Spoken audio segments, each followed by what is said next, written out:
ಜಮವನಗಳನ್ನು ಗ್ರಾಮೀಣ ನಾಡುಗಳೇ ಪ್ರವರ್ತಿಸಿದಂತೆ ಮತ್ತು ಸ್ತೋತ್ರಿக்கிறோம் போகிறோம் பிரசுத்த நாடுகளாக நினைத்திருக்கிறோம் ஆராதனைக்காக நினைத்திருக்கிறோம் கடந்த நாட்கள் மூலமாக எங்களோடு இருந்து எங்களை ஆதரவு சேர்த்து வரலாற்று பெற்று அதை கற்பித்து சொத்துடைய மற்றும் அழைத்து எங்களை அற்புதமான தேசமாக அழைத்திருக்கு சொத்தம் நீர் எங்களுக்கு அழைக்கிறது எல்லாம் நன்மைக்காக ஜீவனுக்காக சோத்துக்காக மதத்துக்காக சமாதானத்துக்காக உடைய பயணத்திற்காக எதிர்ப்புக்காக மீட்புக்காக சொல்றோம் இந்த பிரசுத்த நாளுக்காக நட்சத்திரம் இந்த ஆராதனைக்காக சொல்றோம் ஆராதனைக்காக அழைப்பதற்காக மற்றும் நட்சத்திரம் எங்களுடைய கருத்தை ஒப்பு கொடுக்கிறோம்ப்பா தூய ரசித்தினாரை கடையை பிரசுத்தப்படுத்துங்க பிரசுத்த அலங்காரத்தோடு நம்மளை ஆராதிக்க நாமத்தை கற்பிக்க பேசுகிறப்பா ஆயப்படுகிற எல்லா மக்களையும் வைப்பதற்காக அழைப்பாங்க தலைகளெல்லாம் நீக்கி போடுங்க மீட்பர் இயேசு பாவம் அணிந்து கொண்டாடுகிறோம் ஜீவனோட நல்ல பிதாவே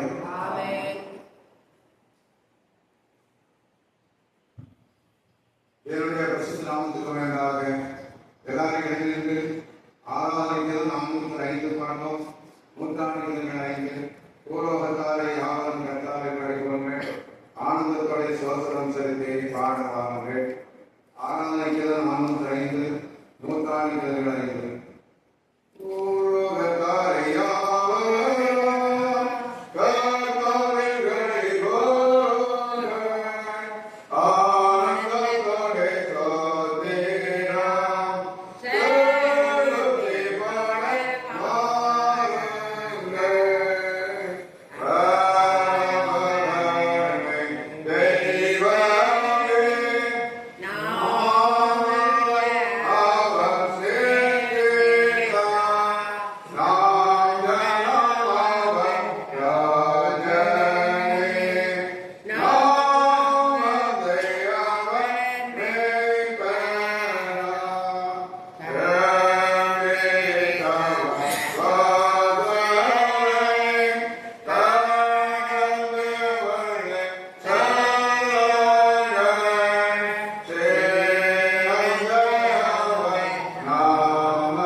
பாவனை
சங்கீதம் 113.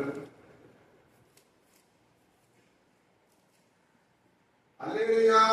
கர்த்தருடைய ஊழியக்காரரே துதியுங்கள், கர்த்தருடைய நாமத்தை துதியுங்கள். இது முதல் என்னென்னைக்கும் கர்த்தருடைய நாமம் ஸ்தோத்திரிக்கப்பட கடவுது. சூரியன் வைத்து திசை தொடங்கி அது அஸ்தமிக்க திசை மட்டும் கர்த்தருடைய நாமம் துதிக்கப்படுவதாக. கர்த்தர் எல்லா ஜாதிகள் மேலும் உயர்ந்தவர், அவருடைய மகிமை வானங்களுக்கு மேலானது. உன்னதங்களில் வாசப்படுகிற நம்முடைய தேவனாய கர்த்தருக்கு சமமானவர் யார்? அவர் வானத்திலும் பூமியிலும் உள்ளவைகளை பார்க்கும்படி தம்மை தாழ்த்துகிறார். அவர் சீயோனை புழுதியில் தூக்கிவிடுகிறார், எளியவனை குப்பையிலிருந்து உயர்த்துகிறார். அவருடைய பிரபுக்களோடு தமது ஜனத்தின் அதிபதிகளோடு உட்கார பண்ணுகிறார். வேறுவாதிக்கும் மலரடி சந்தோஷமான விடைக்காட்டியாக்கி வீட்டிலே குடியிருக்கப்படுகிறார். அல்லேலூயா. பிதாவுக்கா, குமாரனுக்கா, பரிசுத்த ஆவிக்கா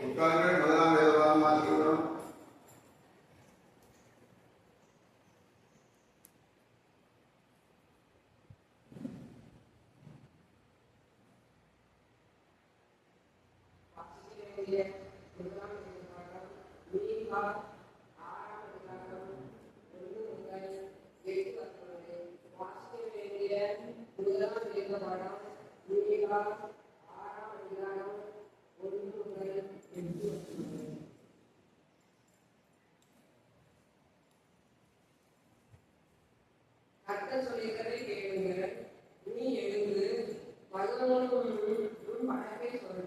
மழையும் உன் சத்தத்தை கேட்க கடவுது. பகவானே, பூமி முத்தியான அஸ்திபாரமே, கர்த்தருடைய வழக்கை கேளுங்கள்.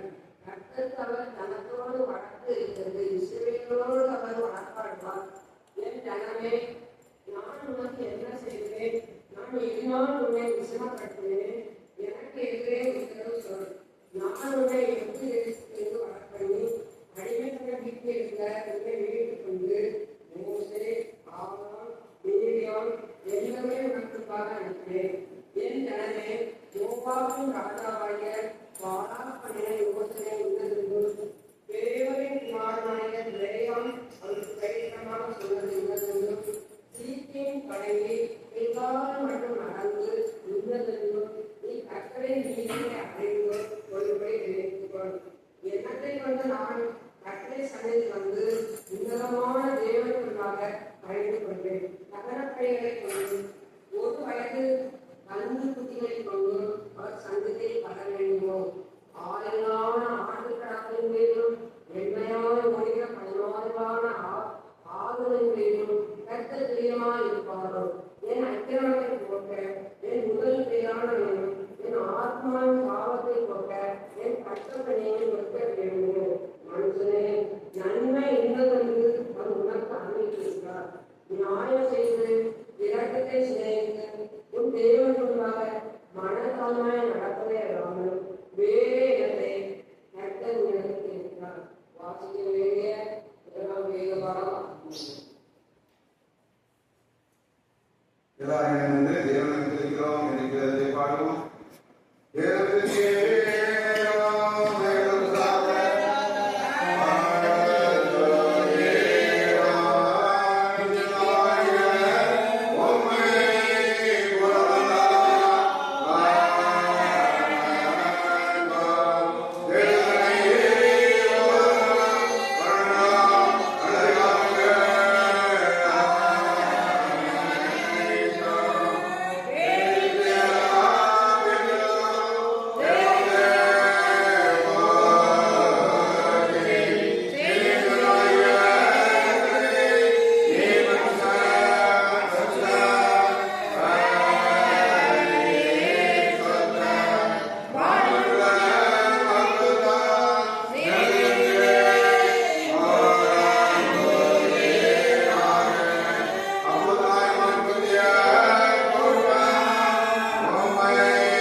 வாசுவியாவினுடைய இரண்டாவது எதிர்வதி அப்போஸ்தலனாகிய கிறிஸ்து பவுல் கலாத்தியருக்கு எழுதின 3ஆம் அதிகாரம் 18வது வசனம் முதல் 29ஆம் வசனம் முடிய. கலாத்தியர் 3ஆம் அதிகாரம் 18ஆம் வசனம் முதல். அன்றியும் சுதந்திரமானது நியாயப்பிரமாணத்தினாலே உண்டானால் அது வாக்குத்தத்தத்தினாலே உண்டாயிராது. தேவன் அதை ஆபிரகாமுக்கு வாக்குத்தத்தத்தினாலே அருளை செய்தாரே. அப்படியானால் நியாயப்பிரமாணத்தின் நோக்கம் என்ன? வாக்குத்தத்தத்தை பெற்ற சந்ததி வருமானம் அது அக்கிரமங்கள் நிமித்தமாக கூட்டப்பட்டு தேவதூதரை கொண்டு மத்தியஸ்தன் கையிலே கட்டிடப்பட்டது. மத்தியஸ்தன் ஒருவனும் புரியவன் அல்ல, தேவனோ ஒருவர். அப்படியானால் நியாயப்பிரமாணம் தேவனுடைய வாக்குத்தத்தங்களுக்கு விரோதமா? அல்லது உயிரை கொடுக்கத்தக்க நியாயப்பிரமாணம் அறப்பட்டிருந்ததானால்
எல்லாரும் ஆராதிக்கலாம். 807 பாடணும்.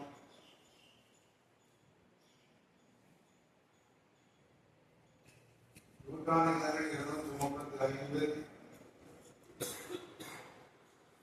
ஆராதிக்கலாம்.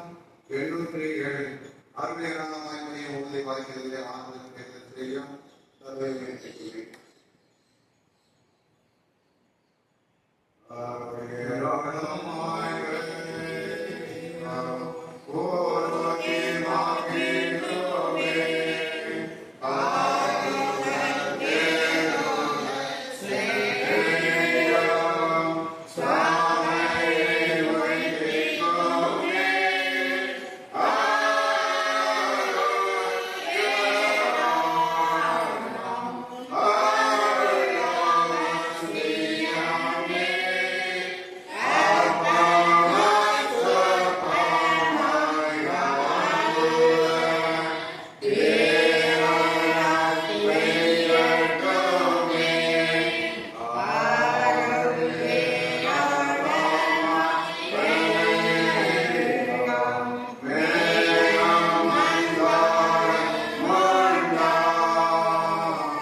அறிவிப்புகள் தேர்தல் அறிவிப்பு பெருமண்டல பிரபஞ்சத்திற்கு சபை பிரதிநிதிகள் டிசி மெம்பர் தேர்தல் சேகர் மண்டலத்திற்கு சபை பிரதிநிதிகள் டிசி மெம்பர் தேர்தல் செப்டம்பர் மாதம் 7ஆம் தேதி ஞாயிற்றுக்கிழமை ஆராதனை முடிந்த பின்பு நடைபெறும். செப்டம்பர் மாதம் அடுத்த வாரத்துக்கு அடுத்த வாரம் 7ஆம் தேதி ஆராதனை முடிந்த பின்பு ஆராதனை நம்ம 10 மணிக்கு இருக்கு. ஆனால் அது ஒரு தேதி 8:30 தொடங்கி 10 மணிக்கு தேர்தல் ஆரம்பிக்கும். ஒரு தேதி தெரியல ஆராதனை கிடைக்கிறது. ஆராதனை ஆராதனை அந்த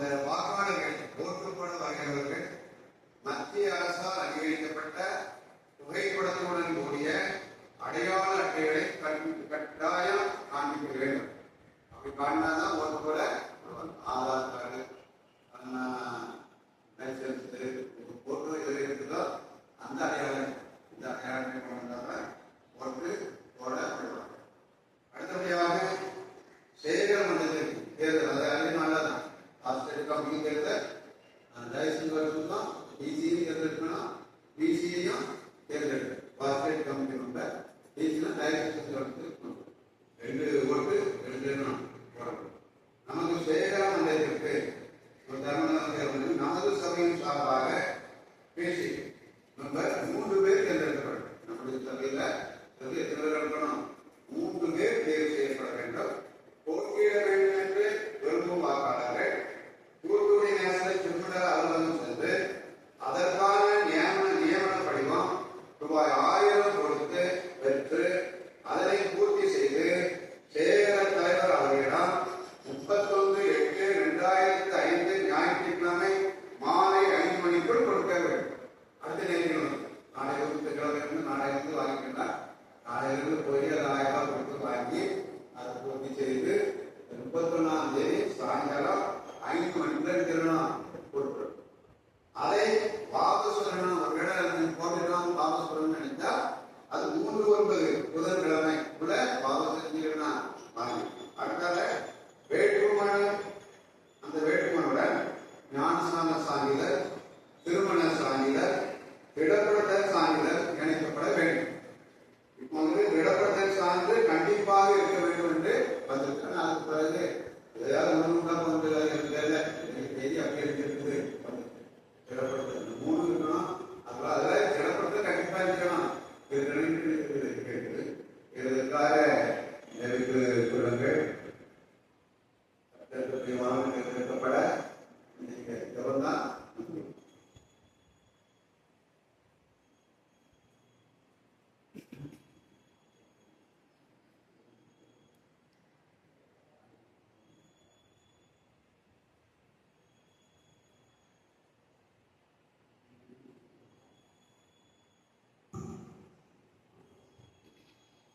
தாழ்த்தி என்ன செய்வோம்?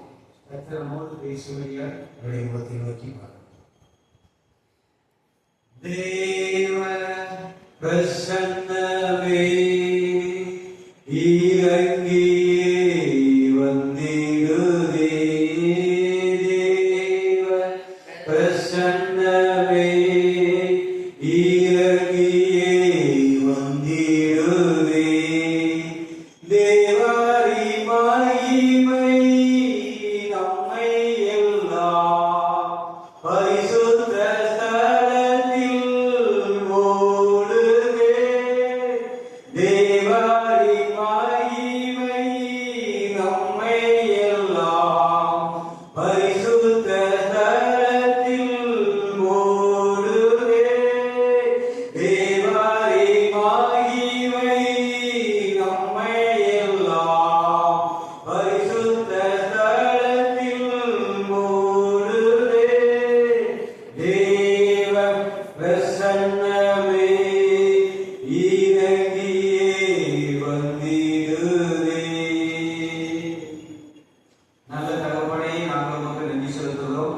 நீ கொடுத்த நல்ல ஓய்வு நாளுக்காய் மக்கள் நன்றி. உங்களுடைய சன்னிதானத்தில் வந்து உங்களை பாடி ஆராதிக்க திரும்பத்தது இப்பொழுது உங்களுடைய வார்த்தைகளை தியானிக்க இருக்கிறோம். ஆண்டவரே பேசுகிற நீங்கள் உங்கள் பிதாவின் ஆவியானவர் உங்களுக்கு பேசுவதற்கு மத்திய 10-20 படி 30 படி அந்த தேவனுடைய அனுபவத்தினுடைய வார்த்தைகள் பேசுகிற தேவன் நமது ஆவியவருக்கு அலங்கலாமல் கொடுத்திருக்கார். இந்த யோவான் 3:34 படி கர்த்தர் கிரியை செய்கிறார். நீங்க பேசுங்க, நாங்கள் கேட்கிறோம். குடும்பத்தை கெடுக்கிற ஆவிகள் தலைவர வளரை எல்லா மனுஷர்கள் விலகி போகட்டும். நீங்க பேசுங்க, நாங்கள் கேட்கிறோம். இயேசுவின் நாமத்தில் பிதாவே ஆமென். பரிசுத்த நாமம் மகிமைப்படுவதாக. உங்களுக்கு கூட ஆராதனை கலந்து கொள்ளும் கர்த்தருடைய வார்த்தை கொடுத்தும் கர்த்தர் திரும்பி பாருகிறார். பரிசுத்த நாமம் மகிமைப்பட்டு அன்போடு ஈடுபட்ட சேனலுக்காக இயேசுவின் வார்த்தை நினைக்கிறேன். திருச்சபையின் பிள்ளைகள் ஒவ்வொருவருக்கும் இயேசுவின் நாமத்தில் வார்த்தை நிலையம் தெரிவித்துள்ளேன். ஒரு வேத வசனத்தை நாம் வாசிப்போம். 1 கொரிந்தியர் 10வது அதிகாரம் 5வது வசனத்தினுடைய முதல் பகுதியை வாசிப்போம். 1 கொரிந்தியர் 10ஆம் அதிகாரம் 5ஆம் வசனத்தினுடைய முதல் பகுதியை வாசிப்போம்.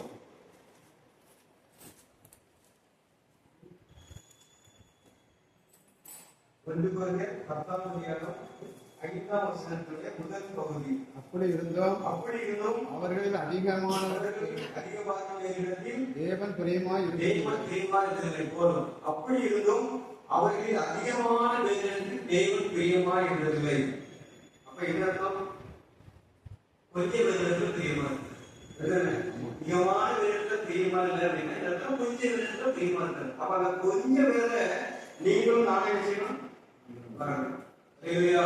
ஆண்டவர் இயேசு கிறிஸ்து சொல்கிற எல்லா காரியத்தையும் வரீங்களா கொஞ்சம் தான் சொல்லுவார். கொஞ்சம் எண்ணெய், கொஞ்சம் மாவு, கொஞ்சத்தில் உண்மை அப்படின்னு சொல்லுவாரு.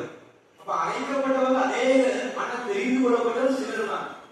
வேலைக்கு அன்னைக்கு வேத வழிகளை சொன்னாங்க, கிட்டத்தட்ட 50 கோடி ஜனங்கள் இருக்காமா. அந்த 50 கோடி பேர் வேலைக்குள்ள எத்தனை பேருக்கு 8 பேர் தான். 1 பேர் 3 20 அந்த பிள்ளைக்கும் சில பேராகி 8 பேர். அப்ப 50 கோடிக்கு 8 பேர் தான் சொல்லியிருக்காங்க.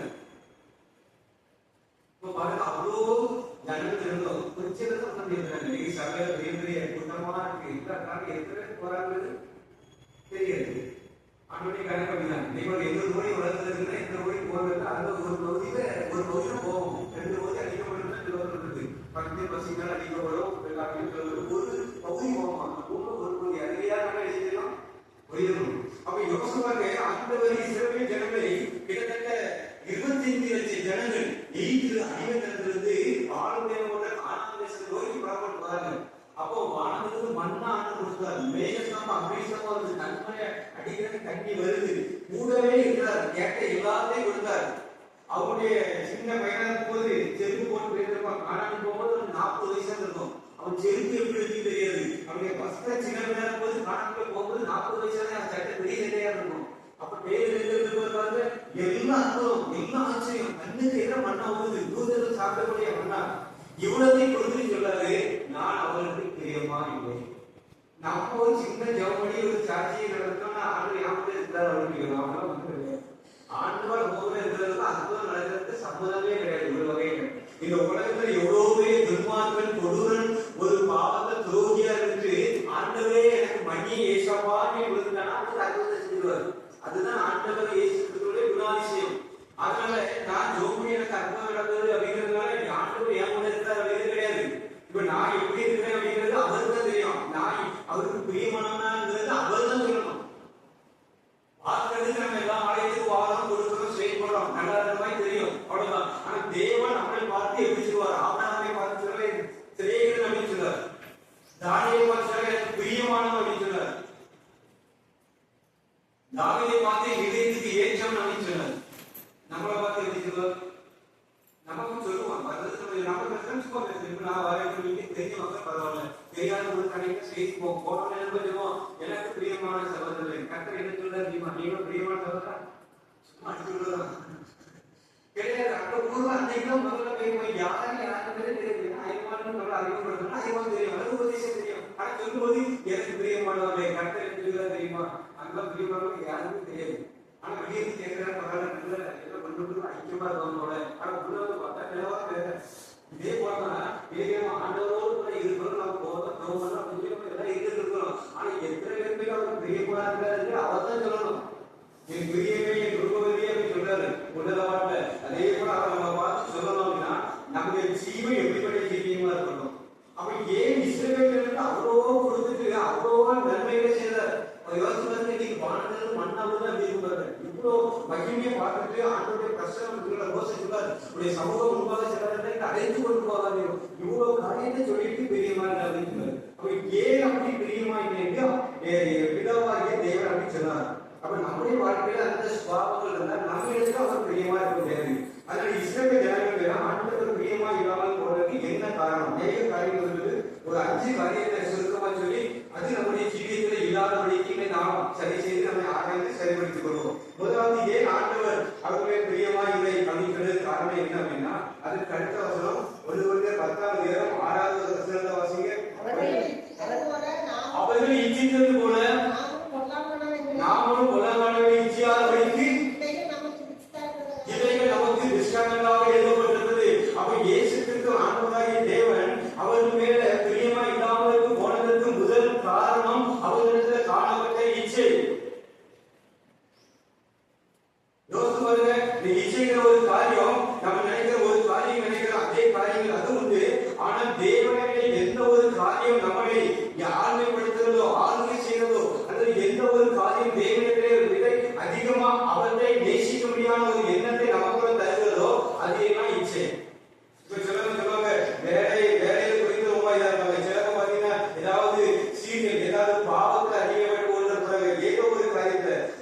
எந்த காரியத்துல தேவனுக்கு பாத்தீங்கன்னா விரோதமாக தேவனை விட நம்ம நேசிக்கிறோமோ அந்த காரியங்கள் எல்லாம் இச்சைகள் சொல்லப்பட்டிருக்கிறது. 11 இச்சை தெரியுமா உங்களுக்கு? அதான் பெரிய பிரச்சனை. அரசியலும் சரி சபையும் சரி 11 இச்சை, செல்போன் இச்சை. சின்னதெல்லாம் பாத்தீங்கன்னா வாட்டமாய் கிடக்கு, அது அவ்வளவு ஒன்று நம்ம கூட ஒன்று இல்லை. இந்த நைட்டு சிவப்பிடிச்சு 10-11 மணிக்கு இவ்வளவு ஏற்று போயிட்டு வந்தா திடீர்னு கேட்டே இருப்பான்.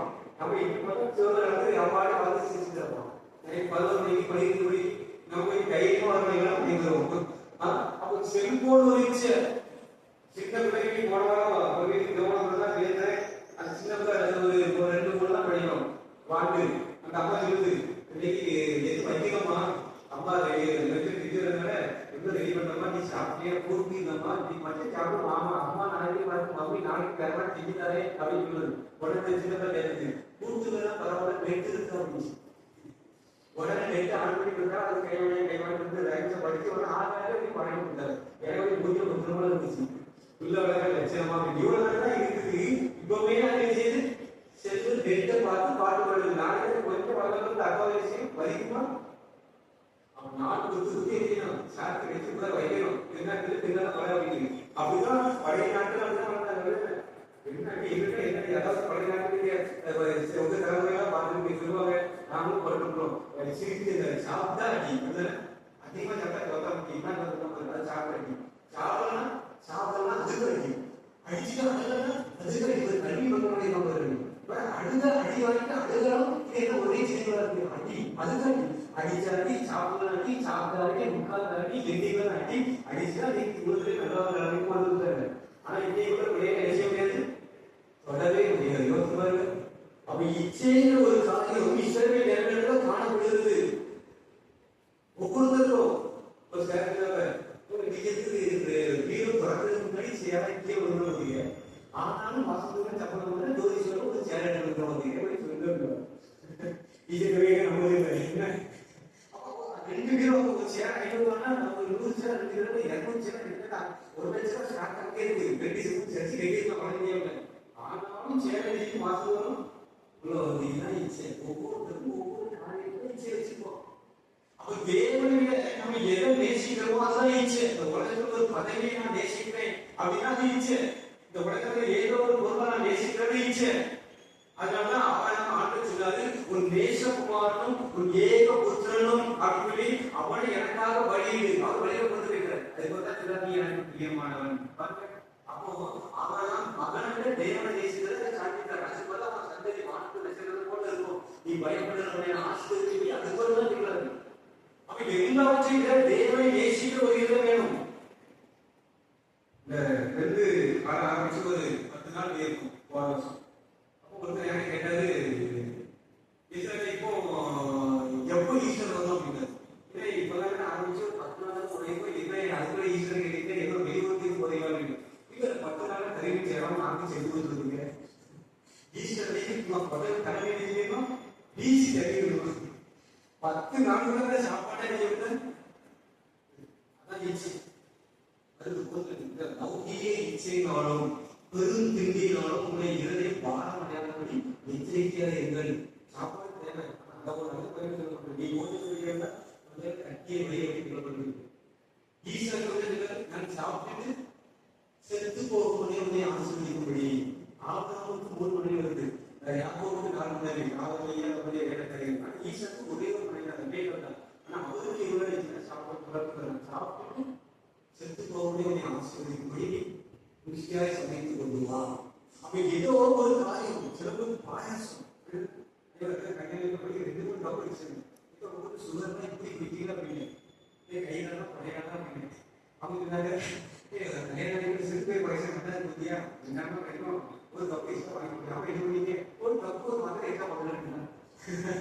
அப்ப என்னதான் உடஞ்சாலும் பாயாசம் இதுதான் இச்சை. ஏதோ ஒரு வகையில இச்சை இஸ்ரவேல் ஜனங்களுக்கு இச்சை காணப்பட்டது. வாசிங்க எல்லாரும் 11 வாசிங்க.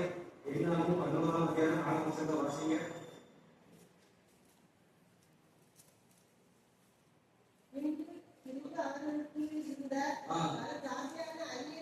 அந்நிய ஜனங்கள் மிகுந்த இச்சை, சாதாரண இச்சை மிகுந்த இச்சை அப்படின்னு சொல்லப்படுகிறது. அதனால பற்றி எரியாத எங்களுக்கு மண்ணால எங்களுக்கு இறைச்சியில நாங்க எங்களுக்கு அப்படி தரணும் இப்படி தரணும் சொல்லி உடனே இச்சவரா பாடுனால ஆண்டவருடைய கோபம் வெளிப்படாது. சகாத சமூகத்தை வாசிக்க முடியும். அப்போ இச்சைகளா இருந்தா தேவன் நம்ம மேல பிரியமான கிடையாது. ஒரு நான் ஒரு பேனா வச்சுக்கிறேங்க, ஒரு 2 பேனா வச்சுக்கிறேன். ஒரு பேனா வச்சுக்கிறேன், ஒரு பேனா பத்தி தவறு இல்லை. ஒரு பேனா இருக்கிறது, ஒரு பேனா தேவை. 3வது ஒரு பேனா வச்சா என்னது ஆசை. 4வது ஒரு பேனா வச்சா பேராசை.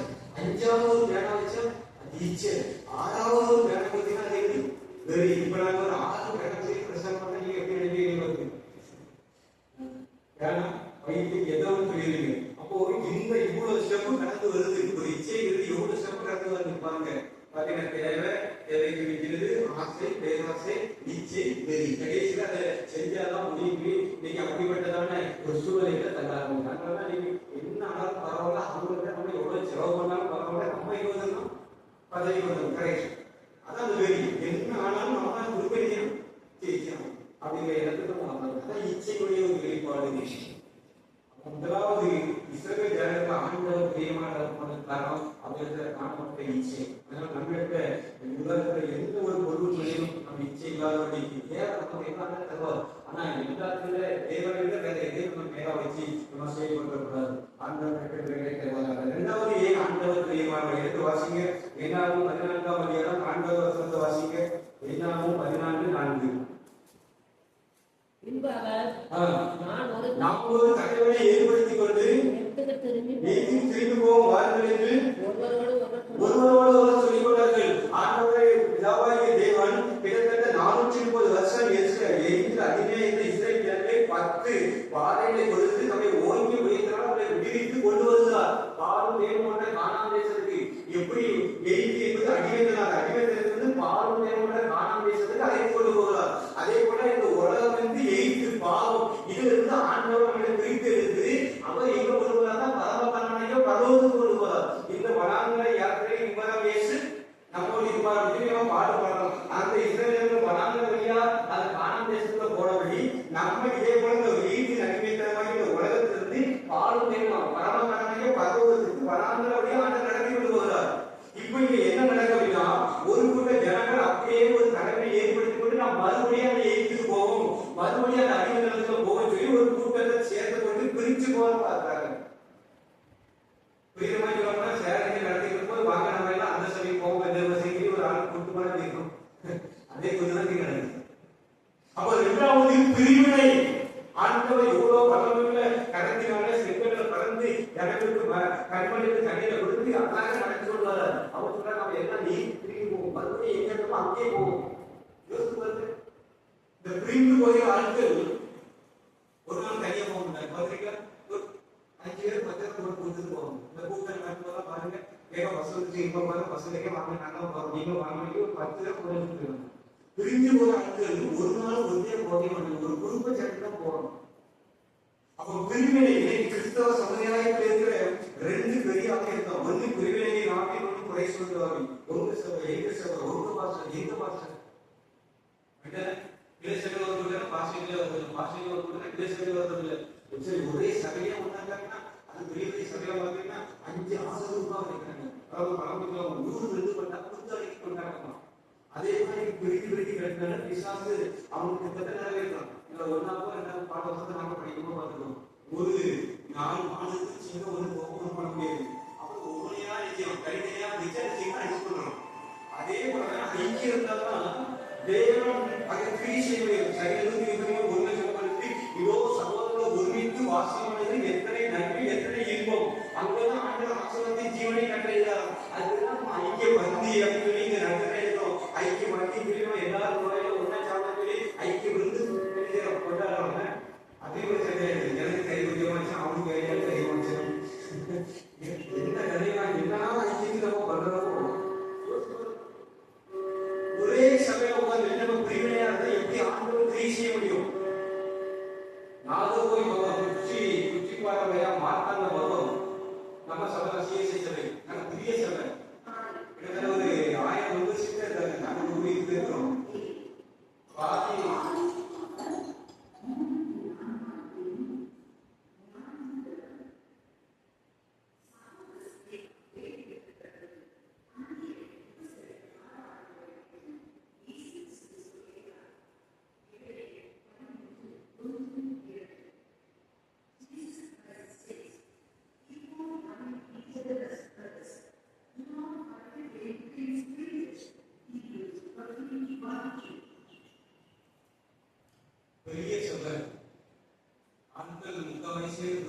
கொஞ்சம் பெரிய சைக்கிள் ஆயிரமா போட்டு அந்தந்த பார்க்கிங் அங்க ஒரு குரூப் வருது. அவங்க கேட்டாங்க இல்லையா எங்க மக்கள் வெளியிருக்கிறாங்க அவங்க முழு அரசியலாம ஆய்வாடுறாங்க அதேதான் எதிர்கட்சி. அப்போ எப்பயும் அவங்க அடுத்தவங்க பேசி அவங்க வருவாங்க. ஒருத்தர் ஆறாவது எதிர்கட்சி ஆரம்பிச்சு எப்படி தெய்வத்தை சபையை பேசுவீங்க? டெய்லி கதனாதிகள் இஸ்ரவேல் ஜனங்கள் நடக்குது. அதுக்கு பிரியமாயில்லை யாரோட சபையை உடைக்க நினைக்கிறோமோ யாரோட பிரிவினைக்கு கொண்டு கொள்றோமோ தேவன் பிரியமா இருக்க மாட்டார். நமக்கு அது தெரியல. ஏதோ ஒரு இறக்கத்தை ஓடிக்கொண்டிருக்கிறோம் அவ்வளவுதான். அந்த இறக்க என்னன்னு வெளியே முடியாது. சிம்சனுக்கு 10 ஜனம் வாங்கி கொடுத்தார். இஸ்ரவேல் ஜனங்களுக்கு 10 வரை கொடுத்தாரு. அப்புறம் சொன்னா மோசே என்னை அடித்த ஜனங்களை அடிக்கும்படி எனக்கு இதோட 10 முறை என்னை பற்றி பார்த்தார்கள். ஒருவனும் காரணத்தை பிரவேசிக்க மாட்டாங்க. அப்படி சொல்லி வச்சாரு. யாரும் காரணத்தை போவாங்க. 2 பேரும் பண்ணாங்க. யோசுவாவும் காலேபும். என்னை உத்தமமாய் பின்பற்றின என் தாசனாகிய யோசுவாவும் காலேபும் அவருடைய பாவ நன்மையை அவருடைய சந்ததியை மாத்திரம் உதவுவாங்க. நீங்க எல்லாரும் பணத்தை அடிச்சிட்டாங்க. அப்ப பிரிவினை இல்லைன்னா தேவனுக்கு கிரியை செய்ய முடியாது. தேவன் பிரியமா இருக்க ஒரு குடும்பத்தை கணவன் மனைவி சண்டை போட்டு பிரித்திருந்தாங்க. எப்படி குடும்பத்தில் சமாதானம் பார்ப்பது எப்படி அது நன்மை? அதே போல குடும்பங்கள் பல நபர்கள் சில நபர்கள் இருந்ததுதான் குடும்பம், பல குடும்பங்கள் இருந்ததுதான் சபை. இங்க பிரிவினை கொண்டு வந்தா எப்படி தேவன் பிரியமா கிரியை செய்ய முடியும்? எப்படி தேவன் பிரியமா இருப்பார்? அதான் சொல்றாரு இஸ்ரவேல் ஜனங்கள் வேற நான் பிரியமா இல்லை. காரணம் அவங்களுக்குள்ள பிரிவினை. பிரிவினை நமக்குள்ள இல்லாதபடி பாதுகாத்துக் கொள்வோம். 3வது எடுத்து வாசிங்கள். சங்கீதம் 7 12 2 3 வாசிங்க. 7 12 2 3 வசனங்கள். கர்த்தர் மோசேயோடு மாத்திரம் பேசினாரோ எங்களை கொண்டு பேசவில்லை என்று சொல்லி மிரியாம் அந்த தேவனுக்கு மோசேக்கு விரோதமாய் எழுதுவதை மேன்மை பாராட்டுவதை பெருமை பாராட்டுவதை பார்க்கிறோம். மோசேயை குறித்து தேவனை சாட்சி சொல்கிறார். என் வீட்டில் அவனை போல உண்மையுள்ளவன் யாருமே இல்லை. இவரே 3ஆம் அதிகாரத்தில் அதே வசனத்தில் வேற அடுத்த வசனத்தில் சொல்கிறார். என் மோசே தாசனாகிய மோசே போல பூமியில் சாமத்தில் உள்ளவன் ஒருவனும் இல்லை. 25 லட்சம் ஜனங்கள் நடத்தி கொண்டு வருகிறார். ஒரு சபையை ஒரு குடும்பத்தை நடத்துறதுக்கு எவ்வளவு பிரச்சனை நமக்கு வருது. 25 லட்சம் ஜனங்கள் நடத்தி கொண்டு வர சாதாரண தெரியுமா? அவன் எவ்வளவு சாந்தம் உள்ளவர். ஆனா மிரியாமும் ஆரோனும் அழகாக ஏற்று பேசுறாங்க. தேவன் மோசே கொண்டு தான் பேசுறாங்க. எங்களோட பேசவே பெருமையாய் வேற்றுமையாய் பேசுறதை பார்த்த உடனே ஆண்டவர் அவருக்கு குஷ்டரோகத்தை நேர வருகிறார். குஷ்டியாக ஒரு ராஜா 2 நாளாக இருந்தார். மதியத்தில் ஆசிரியர்கள் செய்யக்கூடிய இந்த ஆலயத்துக்கு பீடத்தில் வைத்து அந்த தூப கிரகத்தை பிடிக்க வருவார். அப்ப ஆசிரியர்கள் சொல்வாரு, ராஜாவை இது உபக்கூடிய காரியம் கிடையாது. இந்த வேத மக்கள் அறியாதது. ஆசிரியர்கள் தான் பலி செலுத்தணும். தூப கடனை வரக்கூடாது. அந்த தேவ சமூகத்தை விட்டு வெளியே போ மீண்டும் செய்கிறவரை கேட்க மாட்டார். ராஜா துணிஞ்சு போய் இன்னொன்னு நெஞ்சில குஷ்டரோகமாய் வெளியே வருவோம். அப்ப யார் யாருக்கு என்னென்ன பொறுப்பு கொடுத்ததோ அதுதான். அதை மீறி பெருமையாய் வேற்றுமையாய் செயல்படும் பொழுது தேவனுடைய நியாயத்திற்கு அன்னைக்கு சபையில வெளிப்பட்டதை பார்க்க முடிகிறது. அப்ப ஒரு நாளும் பெருமைகளுக்கு தேவன் எதிர்த்து இருக்கிறார். பெருமையுள்ள நாவுகளை ஆண்டவர் அறுத்து போடுவார் என்று வசனம் சொல்லப்பட்டிருக்கிறது. தாழ்மையோடு ஆண்டவர் திருவைகிறார். எப்பவும் ஒரு பள்ளத்தை நோக்கி தண்ணி வேகமா இறங்கும். ஆனா ஒரு வேலை நோக்கி தண்ணி ஏறவே ஏறாது. அதே போல தேவ சமூகத்தில் தேவனை எனக்கு கொடுத்த கிருபை, தேவன் எனக்கு இதுவரைக்கும் ஜீவனை தந்திருக்கிறார், சுகத்தை தந்திருக்கிறார் என்று சொல்லி தாழ்த்தும் பொழுது கிருபை நம்ம மேல பெருகும். நான் யார், இந்த குடும்பம் யாரு அப்படின்னா இன்னைக்கு நைட்டு நம்ம நாளைக்கு இருக்குமான்னு தெரியாது. நாளைக்கு பேசுற நாளைக்கு இருக்குமான்னு தெரியாது. உங்களுடைய கிருபை நீங்கள் தெரிவிக்கிறீங்க. நேரத்தில் ஈஸ்வரன் பேசலாம். நீ பேச நடக்கலாம். உடனே அவங்க பேசணும். உலகத்துல எது வேணாலும் எப்போ வேணாலும் நடக்கலாம். சமீபத்தில் இந்த பக்கம் நம்ம சரௌண்டிங்ல ஒரு பையன் நல்ல வாட்டச்சட்டமா இருப்பான். ஜோப்பு நம்ம கவலை சமீபி எந்த நோயும் கிடையாது. ஆனா மனைவி பக்கத்துல பிள்ளைங்க எல்லாம் பண்ற காலையில ஆரம்பிக்கல என்ன பார்த்தா மயிலுக்கு அட்டாக். ஒரு சத்தம் ஒரு வழி இல்லை. காலையில ஆஸ்பத்திரி திரும்பி பார்த்தா ரொம்ப நேரம் முடிக்காம இருக்காங்க. எழுதி பார்த்தா இல்லை படா போட்டு எல்லாம் திரும்பி பார்த்தா நைட்டே போயிடுச்சு. கண்டிப்பா 4 சேட்டை எடுத்து அடிக்க முடியாது. அந்த மாதிரி இருக்கும். அப்ப அவன் நினைக்கவே மாட்டான். உலகத்துல என்ன நடக்குது எது நடக்குது தெரியாது. நான் இப்போது தேவனுடைய கிருபை என்று சொல்லி சார்ந்து கொண்டு கிருபையை சார்ந்து வந்தா ஆண்டவர் கிருபை பாராட்டுவார். இந்த விஞ்ஞான பருவம் கிறிஸ்தியான நகரம் அங்கெல்லாம் பிரதிஷ்டை நடக்கும். அப்புறம் நீங்க பாருங்க ஒவ்வொரு கருத்துக்கும் ஒரு பிராப்தி அவ்வளவு நகை நல்லா இருக்கு, சந்தோஷமா இருக்கு. ஆனா தேவனுக்கு முன்பாக நம்ம என்ன செய்யணும்? காக்கப்படணும். கிருபை, நாங்கள் இருப்பது கிருபை. எவ்வளவு கஷ்டப்படுறாரு. மதுரைக்கு ஒரு வாட்டி வெளியே போயிடும். நல்ல அந்த மரத்தால எடுத்து அவர் யாரும் பண்ணுவார். வீட்டுக்கு முன்னாடி 2-3 கார், நல்ல வேலையான கார். தொட்டுலாம் பாத்தீங்கன்னா ஒரு நன்மை 20 மாதிரி இருக்கு. அதுவே உட்கார்ந்து ஒரு பிச்சைப்படா போதும். அப்படியே அங்கேயும் அப்படியே சேர்க்கலாம். அப்படியே அந்த உட்கார்ந்து அப்படி நல்லா இருக்கும். இப்படிலாம் போட்டு வச்சிருந்தது. போட்டு வச்சு சாப்பாடு வச்சிருந்தாங்க. உட்கார எல்லாம் சாப்பிடுறது நம்ம ஒரு 12 பேரும் பேசிக்கிட்டாங்க. எல்லாம் உட்காந்து சாப்பிடுறாங்க. அவரு எங்களோட சொன்னாரு, நீங்க சாப்பிடலாம். இல்ல நீங்க சாப்பிட எனக்கு இன்னொரு வரும். நான் சொன்னேன், நான் பார்த்து இவ்வளவு சாப்பிட்டு இன்னும் சாப்பிடலாம் அப்படின்னு பார்த்தா ஒரு கப்பு சம்பவம் வந்துச்சு. வாங்கி வச்சு பரிதாபமா நாங்கள் சிக்கன் மட்டனா வைக்கிறோம். அவருக்கு சம்பவம் வச்சு பரிதாபமா ஒரு வாங்கினாரு. வாடி வரையில சாப்பிட்றது ஆசையா இருக்கும். என்னென்ன போட்டு கிடைக்கிறது எல்லாமே இருக்கு. என்ன வேணாலும் விஷயம் சாப்பிட்டு நீங்க சாப்பிடுங்க. பாருங்க, ஒரு மனிதன் சாப்பிடுறது கூட ஆண்டவருடைய கிருபை வேணும். வாசிக்கலாம் 5:11 வாசிங்க. ஒரு மனிதன் வாழ்வதற்கும் சாப்பிடுவதற்கும் சந்தோஷமா இருப்பதற்கு ஆண்டவருடைய கிருபை இருக்கு. இல்லவே இல்லை. வாசிங்க 5:11.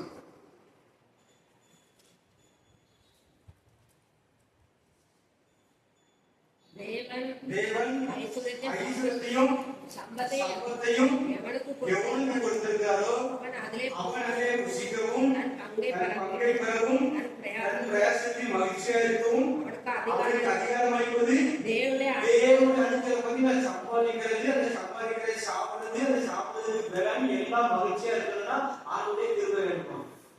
இப்ப யோசிக்க இதெல்லாம் நம்ம தியானிச்சோம் அப்படின்னா சர்ச்சில் வந்து தலை உயர்த்த மாட்டோம். நம்ம இதெல்லாம் யோசிக்காம நம்ம இருக்கிறதுனாலதான் நீங்க நமக்கு பெரிய பெரிய லெவலில் யோசிக்கிற மனிதர்கள் யோசிக்கிற அந்த நாட்டை நான் நினைச்சேன் என்ன வேணா பண்ணுவோம். ஒரு மண்ணாவே உடைக்க முடியாது. அப்ப தேவனுடைய கிருபை இல்லைன்னா இல்ல பசங்க அப்படி அதெல்லாம் தெரிஞ்சு நீ பங்கை சம்பாதிக்கணும், நீ பிரயாசப்படுறதுக்கு உனக்கு பெறல நீ சாப்பிட்டு அதை புசித்து நீ மகிழ்ச்சியா இருப்பதற்கு தேவனுடைய கிருபை வேணும். எவ்வளவு பேர் எப்படி சம்பாதிக்க ஜீவிச்சு படத்தை கையை கால இடத்தை கட்டி காட்டு வேலையில கிடக்கு ஒவ்வொரு கஷ்டப்பட்டு பார்ப்பது நம்ம எவ்வளவு அழகா விஷயம் பண்ணுங்க. அவங்களே நம்ம நீதிமான்களா? அப்ப எல்லா கிருபை உடம்புனா தேவனுக்கு முன்பாக நம்மை காப்பது தெய்வம். அந்த முட்டை இப்ப நான் ரசமா கொடுக்கிறேன் அப்படி இருக்கிறது வாசிக்கிறேன். நான் இன்னொருத்த ஆய்க்கிறேன் தேவனை பாவியாக இருக்கிறேன். அந்த விபதான் நீதிமா யார் சாப்பிட்டாங்களோ அவங்களெல்லாம் அவங்களுடைய கிருபை. பெருமை ஒரு நாள் வராமலே விஷயம் பாதுகாத்து இது எல்லாருமே விஷயம் ஊழியர்களுக்கும் விஷயம் வரும். ஒரு சபைக்கு ஊழியர்களும் தம்பி வந்து ஊழியம் சரி அப்படின்னா பேசிட்டே இருந்தாங்க. அப்போ அவங்க பேசிட்டே போய் கேட்டா எத்தனை வருஷம் ஊழியம் செய்யுங்க தனியாக பண்ணுறேன். இவர் ஒரு 15-16 வருஷம் ஊழியம் செய்யறாரு. அவருக்கு 15 வருஷம் ஊழியம் செய்யறேன், இப்போ 14 வருஷத்துக்கு இருக்கும் அப்படின்னாரு. உங்களுக்கு எவ்வளோ அப்போ ஊழியம் தெரியுமா அப்படின்னு கேட்கணும். தெரியாத யார் செய்யறா 15 வருஷம் ஊழியம் எவ்வளோ ஊழியம் தெரியாதா நான் தான் செய்யறேன் அப்படின்னா அப்போ ஒரு 25-20 வயசா இருக்கும். ஒரு 15 ஒரு 2-3 மணிக்காவது ஒரு வருஷம் படிப்பாலும் தெரியாது. உடனே இவருக்கு ஒரு வயசு இவரு திருப்பி கேட்டாரு அப்படியா தெரியாது உங்களுக்கு ஏசிக்கு வந்து தெரிய முடியுங்க தெரியுமா அப்படின்னு. தெரியாதா அப்படின்னா யார் செய்யறாரு நானும் செய்ய அப்படிங்கிறது. அவன் எனக்கு வந்து ஒரு 2-3 வருஷம் தான் ஆயிருக்கும். இவன் நம்மளுடைய ஒரு 10 வருஷம் அது முடிஞ்சிருக்கலாம். நான் போய் இருந்துட்டு இவன் 40 பேர் இருக்கு வெளியே தெரியுமா வெளியே யார் தெரியும் கண்டத்துக்கு இவ்வளவு எனக்கு என்ன எனக்கு தேசம்லாம் வீடு இருக்கும். அவருடைய அதெல்லாம் சரி கொண்டு வராது. ஆனா வந்து ஒரு குறிப்பிட்ட இலைக்குள்ள வச்சுக்கிட்டாரு. அவ்வளவுதான் தெரியும். நான் போய் நான் 10 வருஷம் ஆயிடுச்சு போய் எங்கேயாவது இருந்துட்டு எங்கேயும் தெரியுமா கண்டத்துக்கு தான் நினைக்கணும். நமக்கு என்ன சாணம் இருக்குதோ அந்த சாணம் ஏற்ற வேலை தேவையான வச்சிருந்தாரு கொண்டு போவாரு. அப்ப என்னன்னா நமக்கு என்ன பொறுப்பு கொடுத்துட்டாரோ அதுக்குள்ள நாம இருந்த அதுக்குள்ள நம்ம இருந்தா போதும். திரும்ப நமக்கு வெளிப்பட ஆரம்பிச்சோம். அதை நம்ம மிஞ்சி நம்ம தாண்டி நம்ம நினைக்கும் போதுதான் அது திரும்பியா நேர ஆரம்பிக்குது. அதனால தேவன் தேசத்துல நாம் கேட்க மகாபலிய வாழ்கிறோம். ஆண்டவர் தான் மாணவ போவாங்க. அப்புறம் கொஞ்ச நாள் முன் வைத்து அவன் மறுபடியும் புத்தி செய்து நல்ல பெருமையான காரியங்கள் ஒருவர் நமக்கு வராதபடி சொல்லுவோம். அன்பர்களுக்கு இருக்கிறாங்க. 2 பையனும் சொல்லி முடிச்சிருக்கேன். சங்கீதம் 116 வாசிங்க. சங்கீதம் 116 4வது ஏன் ஆண்டவர் அவர் மேல பிரியமா இல்லை. சங்கீதம் 116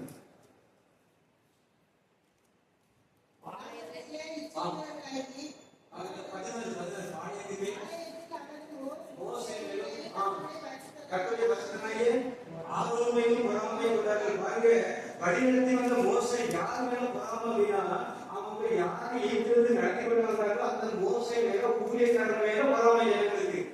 இப்ப ஆண்டவர்கள் சபையை நடத்துறதுக்கு ஒருத்தர்னா அவங்க மேலவே பொறாமப்பட்டு அவங்க மேல இருந்திருக்காங்க. அதே தான் பண்றாங்க. மோசையை அழைத்து கொள்வதால் அவர்களுக்கு விரோதமாய் பொறாமை கொண்டார்கள் அப்படின்னு சொல்லி வசனப்பட்டிருந்தது. அவை யார் நம்மை நடத்துகிறாரோ எவரையும் சொல்லப்படுத்தி அவர்கள் துக்கத்தோடு அந்த பணியை செய்யாதபடிக்கு அவர்களுக்கு நீங்க செய்ய ஒத்துழைப்பு கொடுத்து எவரையும் நம்ம ஒன்று தான் நம்ம வாசிக்க முடியும். சபையை நடத்துவங்க துக்கத்தோடு சபை நடத்தப்படாதான்.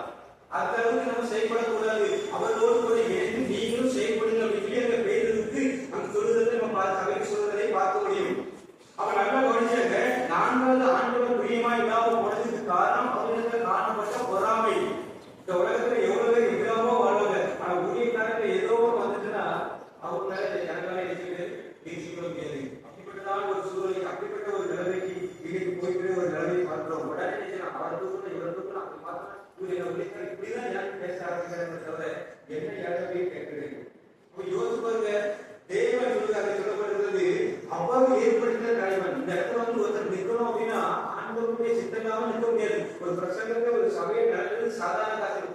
ஆறுமை போல அழைக்கப்பட்டால் ஊழியம் ஒருவருக்கு கனமான சொல்லிட்டு சேர நடத்துறாங்கன்னா அது ஒரு திருவ வச்சுதான் நடத்த எல்லாரும் நடத்த முடியாது. எவ்வளவு பேர் கூலி செய்ய நினைக்கிறாங்க. எவ்வளவு வாய்ப்பு கொடுக்கவில்ல. யாருமே ஆண்டவருடைய திருவத்தில் அவங்க நிற்க முடியும்.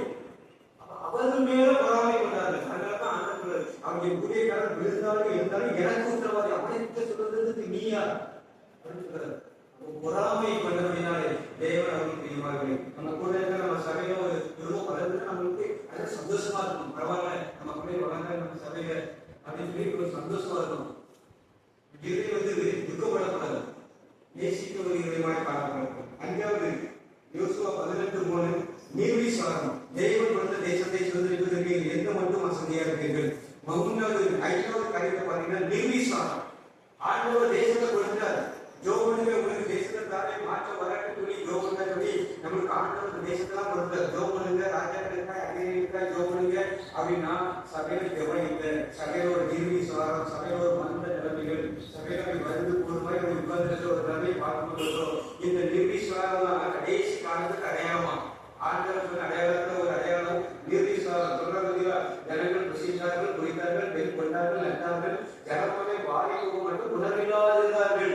நோவை கலந்த ஜனங்களுக்கு உணர்வே கிடையாது. அதே போல கடைசி காலத்துக்கு ஒரு அடையாளம் வந்து ஜனங்களுக்கு உணர்வே இருந்ததான். அதே போல இனி சபையில வந்து கொரோனா வந்துச்சு, வெள்ளம் வந்துச்சு.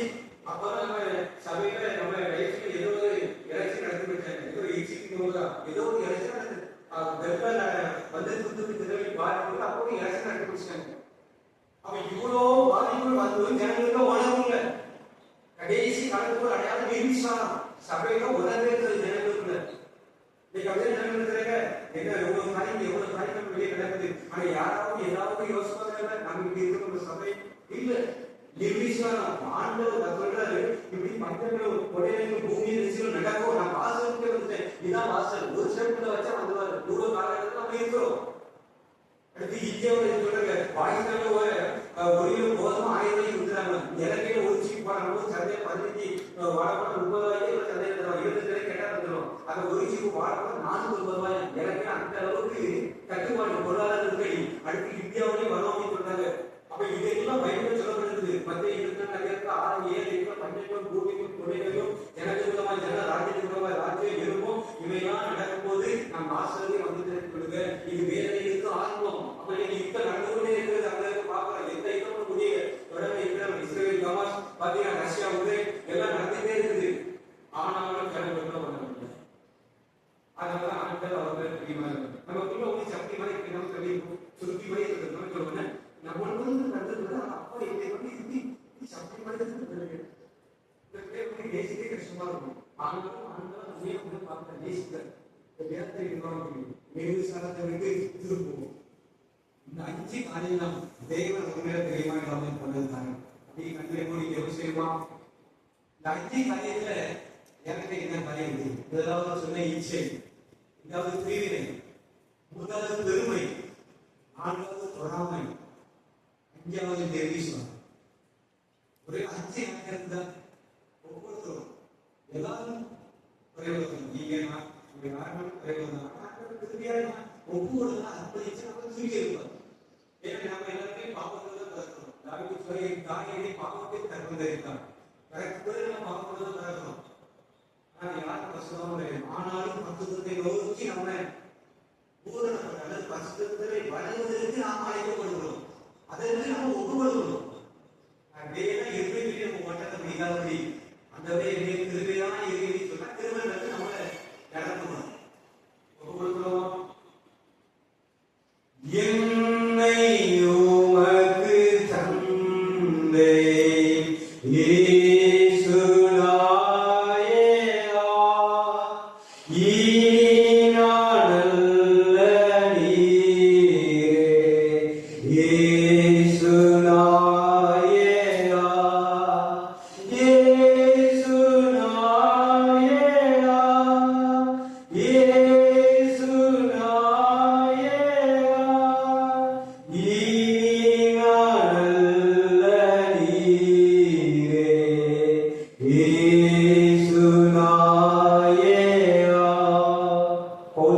வாழ்வது நானல்ல, இனி கிறிஸ்துவே என்னை வாழ்கிறார். ஆண்டவரே, இந்த சுபாவங்கள், இந்த ஜென்ம சுபாவங்கள் வழிவேற்ற வைக்கிறேன். இதெல்லாம் கலைக்கப்பட்டு போகட்டும். புதிய மனுஷனாய் மனுஷியா எங்க ஒவ்வொருவரையும் மாற்றி இயேசுவின் நாமத்தில் முன்பிதாவே அப்படின்னு காணிக்கப்படுவார். ஆராய்ச்சியில 147 பாடமும் 438 நீதிமனத்தை சொல்லுங்கள். நீதிமனத்தை சொல்லணும்.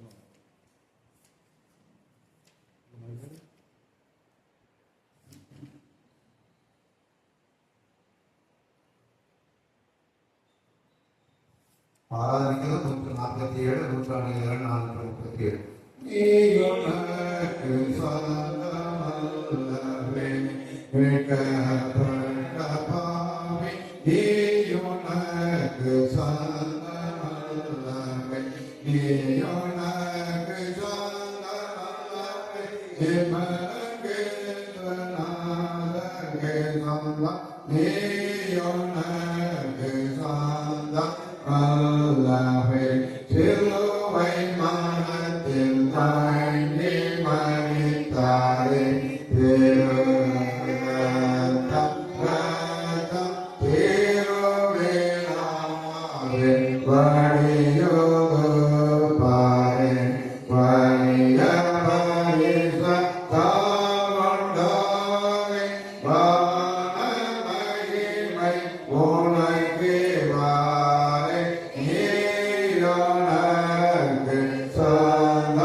Amen.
பாவங்களை வைக்கிறோம் வாழ்வுடைய மாட்டாங்க அறிக்கை செய்து விட்டு விடுவதோ இறக்கம் உள்ளதாக சொல்லுது.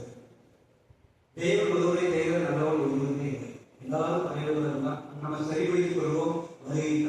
நல்ல கருமனை நாங்கள் நன்றி சொல்கிறோம். இந்த நாள் ஆராதனைகள் அன்றரை எங்கோடு பேசினேன் நண்பர்களே. நாங்கள் எவையெல்லாம் சரிப்படுத்த வேண்டும், சீர்படுத்திக் கொள்ள வேண்டும் என்று சொல்லி எங்கோடு பேசினேன் கற்றுத்தந்து கேட்டு சந்திக்கும்படி அன்றரை நாங்கள் அன்றரை சுவாமங்களை எல்லாம் வெறுத்து நீ விரும்புவதை ஜீவியத்தை செய்து அன்றரை பிரியமே ரூபமே யுத்தமே என்று அழைக்கக்கூடிய அப்படிப்பட்ட மேன்மையான ஸ்தானங்களுக்கு நாங்கள் ஒவ்வொரு செவிப்பிள்ளை ஒவ்வொருவரும் கடந்து வர ஆண்டவர் கிருபை பெறுகிறார். கடந்து வர ஒவ்வொரு பிள்ளையும் ஆசிரியரையும் சின்னத்தின்படி நடத்தின வைக்கப்படுகிறது. குடும்பங்கள் ரட்சிக்கப்படாத நிலைமையில் இருக்கிற பிள்ளைகள் ரட்சிப்புகளை கடந்து வரட்டும். தந்த பெரிதான காரியங்களை செய்ய அன்றரை சிந்தித்த மக்களுக்கு சாட்சியாக இருக்க கிருபை தருகிறார்.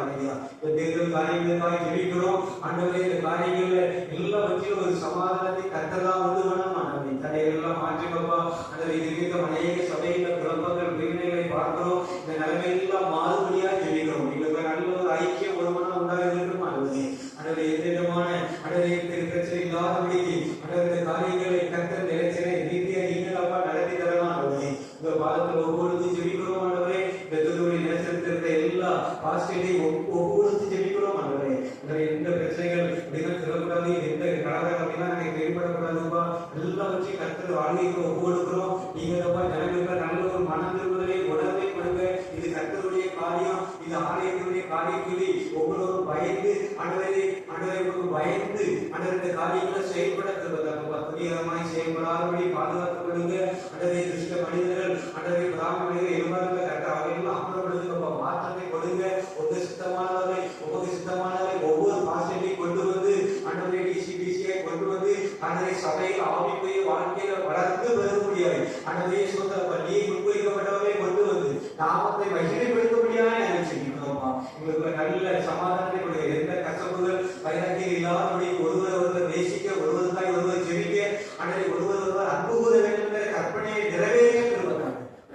கொடுக்கிறோம். வந்து கலந்து கொண்ட ஒவ்வொருவருமே எதிர்வை சமாதானம் ஆளுகை வழிநடத்தம் உண்டாகட்டும். கிராமத்தையும் வெளிச்சொல்லிக்கட்டும். ஒவ்வொருவரையும் கஷ்டம் கைது நன்மை கருவை தாழ்க்க படிக்கிறோம். இயேசுவின் நாமத்தில் ஜெபிக்கிறோம்.